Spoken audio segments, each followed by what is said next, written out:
आज माननीय जिलाधिकारी साहब के दफ्तर के सामने हजूरी साध संगत तथा बाबा फतेह सिंह बहुउद्देशीय सेवाभावी संस्था की ओर से पिछले 2015 से हम तत्कालीन महाराष्ट्र शासन से बेनती करते आ रहे बार बार कि जो गुरुद्वारा बोर्ड पे कलम 11 का जो संशोधन किया गया है वो कलम 11 जल्द से जल्द रद्द की जाए।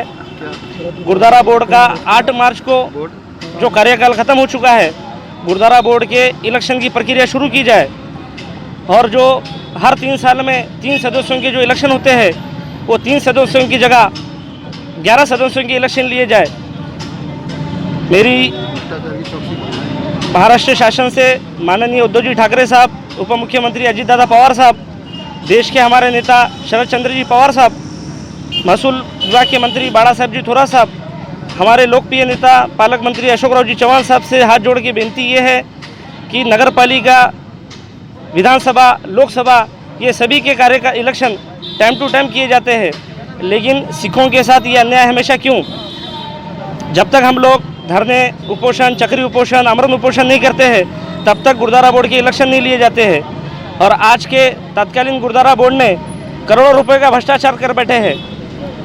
बड़े बड़े जो बिल्डिंग के 10-10, 50-50 लाख रुपए की साल को इनकम करा के देते थे, ऐसे यात्री निवास तोड़ चुके हैं, सोने का बड़े पैमाने पे गबन कर चुके हैं, बेगुनाहों को सस्पेंड कर चुके हैं, इनके खंभीर खांधे समर्थकों को इन्होंने, चोरों को भी गुरुद्वारा बोर्ड में ड्यूटी पे ज्वाइनिंग करे हैं, इन्होंने लोकशाही की हत्या कर रहे हैं। महाराष्ट्र शासन से हमारी बेनती ये है जल्द से जल्द कलम 11 रद्द की जाए, गुरुद्वारा बोर्ड बर्खास्त किया जाए, कलम 3 सदस्यों के जगह 11 सदस्यों की निवडणूक ली जाए और माननीय जिलाधिकारी साहब के नेतृत्व में ये तत्कालीन गुरुद्वारा बोर्ड के अंदर जो भी भ्रष्टाचार हुआ है अभी तक, वो भ्रष्टाचार की एक समिति बना के इनकी चौकसी की जाए।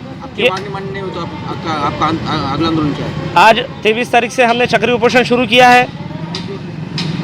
आने वाले कुछ ही दिनों में आमरण उपोषण की शुरुआत की जाएंगी। अगर फिर भी हमारी शासन ये नोंद नहीं लेती है तो आने वाले दिनों में आत्मदहन का भी इशारा हम दिया जाएगा। प्रमोशन कर रहा, डिपोशन कर रहा और सोने की सेवा का, पेमेंट की सेवा का, जमीन का सबसे ज़्यादा भ्रष्टाचार इस बोर्ड में हुआ है। तो माननीय कलेक्टर साहब को और माननीय महाराष्ट्र सरकार को ये हमारी मांग है सिख समुदाय की ओर से कि जल्द से जल्द इलेक्शन लगाया जाए।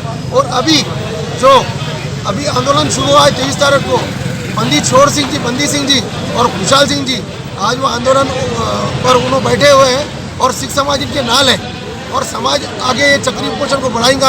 आमरण उपोषण भी तैयारी है और हमारी यही प्रशासन से डिमांड है कि ये बोर्ड जल्द से जल्द बर्खास्त कर इसके ऊपर एक चौकसी गठन की जाए। जो इन्होंने भ्रष्टाचार करे, बड़े बड़े भ्रष्टाचार है जो मैं बोल नहीं सकता, जो मंत्री सिंह ने बोले, बहुत बड़े पैमाने पर है ये भ्रष्टाचार, जिसके सरकार के जमीन के नीचे की जमीन हल जाएंगी, इतना बड़ा भ्रष्टाचार है। और हमारा यही माध्यम से कहना है कि जल्द से जल्द हमको न्याय दिया जाए, बोर्ड बनाया जाए, बोर्ड की प्रक्रिया शुरू की जाए, यही मेरी प्रशासन से विनती है। वाहिगुरू जी का खालसा, वाहिगुरू जी की फतेह।